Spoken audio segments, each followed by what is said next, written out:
We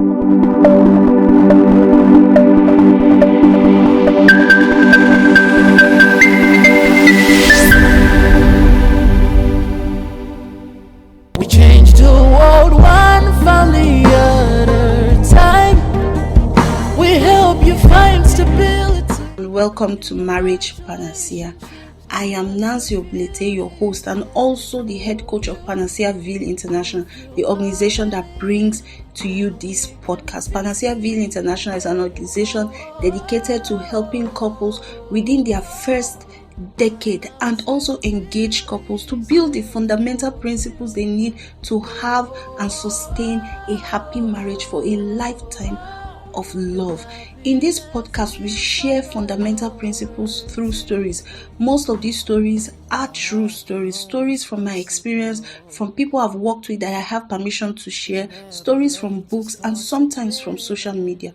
Like John Mason said, life is too short to experience everything yourself. So yes, experience is the best teacher, but it doesn't have to be your experience. It can be the experience of others that you glean wisdom from. Oh, yeah. It's never late to start again. Your love is meant to last. Alright, so the story I'll be sharing today is a true life story I saw on social media. It was posted by an on-air personality.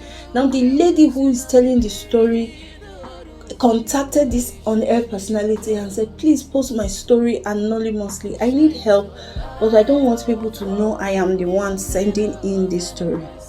Now, the story is about a woman who is being abused in her marriage.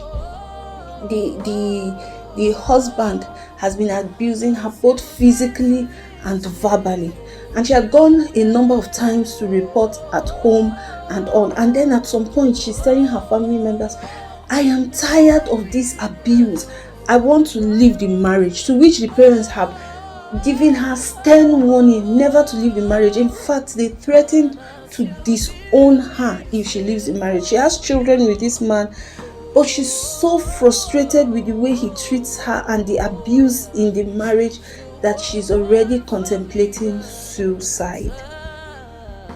Alright, so for me, this story is sad because we have a culture in some parts of Nigeria that does not encourage people to come back home when there are issues that need to be resolved. Now, I have been to traditional weddings where I hear the father say to the girl as she's going that there's no more space for you here. Go and make your own home. Here, no more space for you. And I think it comes from a good place. I think that it is from a positive intention. That is to tell the girl, you know what, try and fix whatever issues you're having.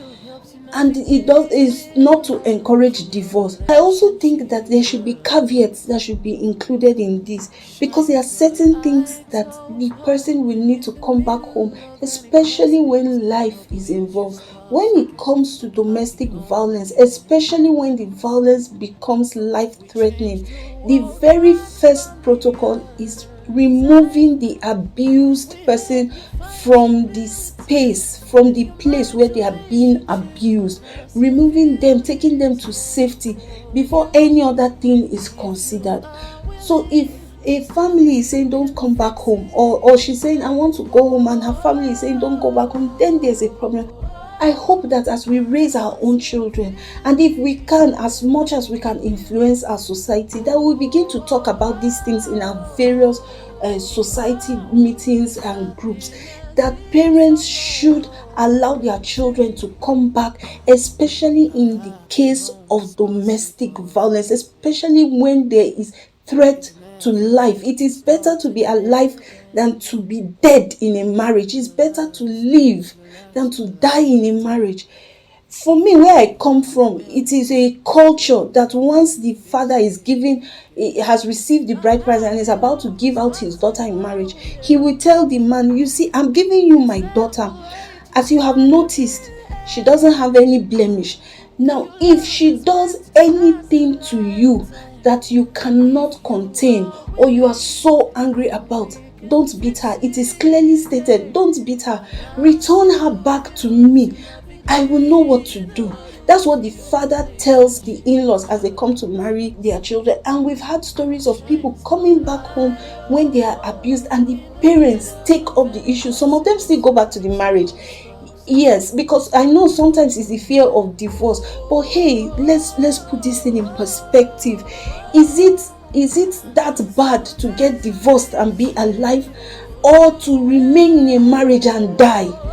So some do go back, but before they go back, it is made sure that the man will not touch her again. Apart from sitting to have that meeting with his family to resolve the issues, if it happens more than thrice, the family also has a way of punishing the man. I don't want to mention what the punishment is on air, but they punish the man to ensure that he doesn't repeat. And if it continues unabated, the girl leaves the marriage and comes back to her people. That's my first concern, that we should be able to provide a home, a base, a security base, because that's one of the beauty of African marriages, that our families are involved, therefore they can step in when there is an issue.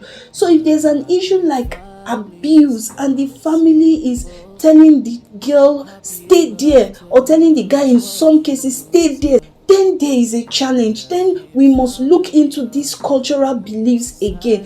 Please, let's take it up. Let's become passionate about it. Let's talk about it.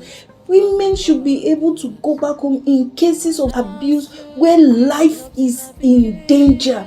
If first a precaution is to save life, then after saving life, we can now give conditions to the man. If you want your wife back, you can do this and do that. Now I'm going to be talking about abuse even in more details.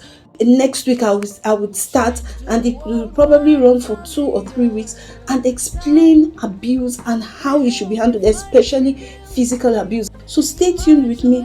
I hope that you would take this message passionately even to your own world, to your own circle, and let's begin to effect change.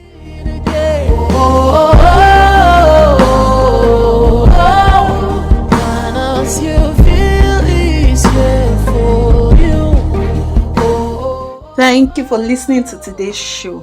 Do endeavor to let us know your thoughts about the show. If you have any questions, comments, or you even have topics that you want us to treat in our subsequent episodes, we'll be glad to hear from you. Do leave us a comment here, or you can send me a private email using the email address nancy@panaceacauses.com. nancy@panaceacauses.com.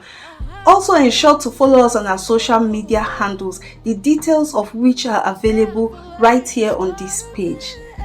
Hope to connect with you again next week. Bye bye.